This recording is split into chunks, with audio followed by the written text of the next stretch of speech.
iOS 8 is lurking just below the horizon like a big software sun. As we wait to bask in its warming glow, Adventures in Tech looks back at iOS's most interesting moments.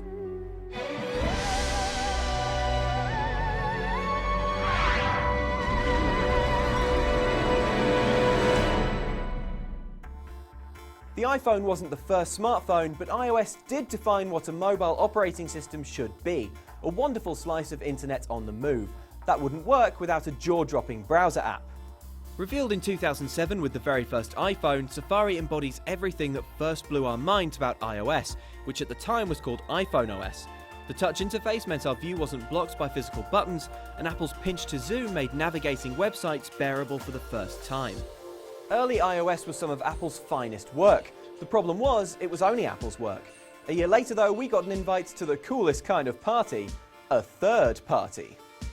Putting apps on a phone was not a new idea, but the App Store, which arrived in 2008 with iPhone OS 2, changed it from something we could do to something we loved doing. Suddenly we could Shazam songs, read Kindle books, or chug a virtual pint of beer. In fact, it felt like there was an app for just about anything. You there! Do you know where your monarch is? How do you know they're safe? What if they need your help? Every Englishman should install Where's My Monarch. Always know where your monarch is with the Where's My Monarch app. And never be accused of treason again.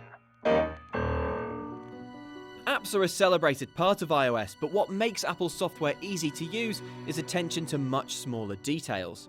For instance, copy and paste is the best of iOS in a nutshell. Not a new idea, but a smart approach to an existing problem. It didn't arrive until iPhone OS 3, also proving that Apple's not afraid to keep us waiting years for features that might feel like basic essentials. Over the years, Apple used this patient approach to build iOS into a lean and very usable platform. But in the autumn of 2012, something went awry. Apple had always used Google's data for its Maps software, but decided to build its own app for iOS 6, enlisting the help of GPS company TomTom and promising beautiful vector maps and glitzy 3D flyovers. The release, however, proved to be the lowest point in iOS's history, as it transpired that Apple Maps was jam-packed with cartographical calamities. When the Mayans predicted the world would end in 2012, I wonder if they'd been looking at Apple Maps.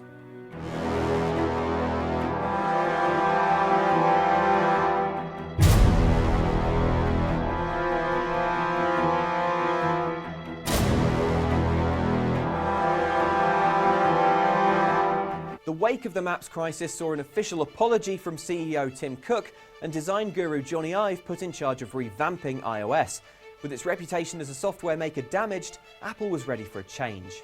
iOS 7 stamped out Apple's long-favoured pseudo 3D icons, pouring neon paint over a newly flattened interface and adding a frosted glass control centre for quick access to settings. It was a visual reboot but didn't alter the fundamentals, and if you look back over the history of this platform, that's not too surprising.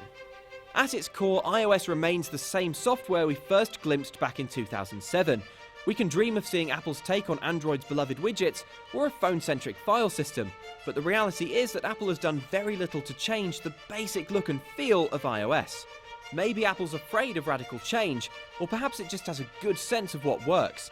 Whatever the reason, you can bet that iOS 8 won't stray too far from what's gone before. Which are your favourite iOS moments, and what do you want to see in iOS 8? Let me know and check back next time for another adventure in tech.